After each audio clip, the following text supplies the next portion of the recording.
సంధ్యా theatre ఘటనలో గాయపడి చికిత్స పొందుతున్న శ్రీతేజ్ను పరామర్శించాడు అల్లు అర్జున్. 35 రోజులుగా సికింద్రాబాద్ కిమ్స్ హాస్పిటల్లో వెంటిలేటర్పై ట్రీట్మెంట్ తీసుకుంటున్నాడు శ్రీతేజ్.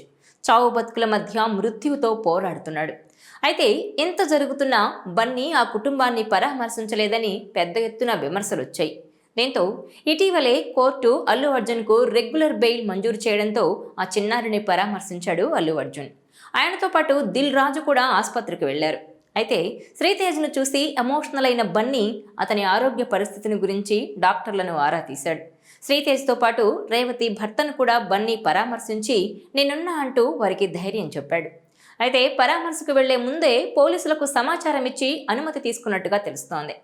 ఇక పుష్ప 2 సినిమా బెనిఫిట్ షో సందర్భంగా ఆర్టీసీ క్రాస్ రోడ్స్లోని సంధ్యా థియేటర్ దగ్గర జరిగిన తొక్కిసలాటలో రేవతి మృతి చెందింది. ఆమె కుమారుడు శ్రీతేజ్ అపస్మారక స్థితిలోకి వెళ్లి చాలా రోజులుగా కోమాలోనే ఉన్నాడు. అయితే ఇప్పుడిప్పుడే శ్రీతేజ్ కాస్త కోలుకుంటున్నాడు. ఇదిలా ఉంటే ఈ ఘటన తర్వాత బన్నీని అరెస్టు చేసి జైలుకు పంపించారు. ఆ రాత్రంతా జైల్లోనే ఉన్న బన్నీకి కోర్టు మధ్యంతర బెయిల్ మంజూరు చేయడంతో రిలీజ్ అయ్యాడు.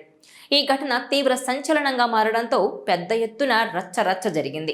ఇక ఈ ఘటన రాజకీయంగా కూడా పెద్ద దుమారమే రేపింది. ఈ విషయాన్ని ప్రభుత్వం కూడా చాలా సీరియస్ గా తీసుకుంది.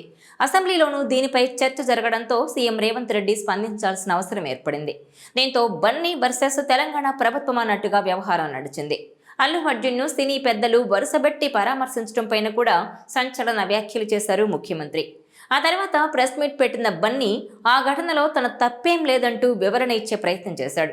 అది కూడా పెద్ద దుమారమే రేపింది.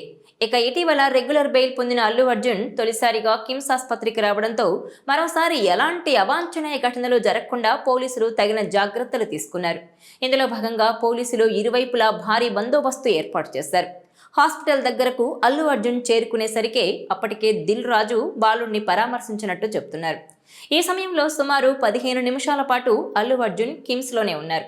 ఈ సందర్భంగా బాలుణ్ణి పరామర్శించి అతని తండ్రి భాస్కర్తోనూ మాట్లాడి ధైర్యం చెప్పారు.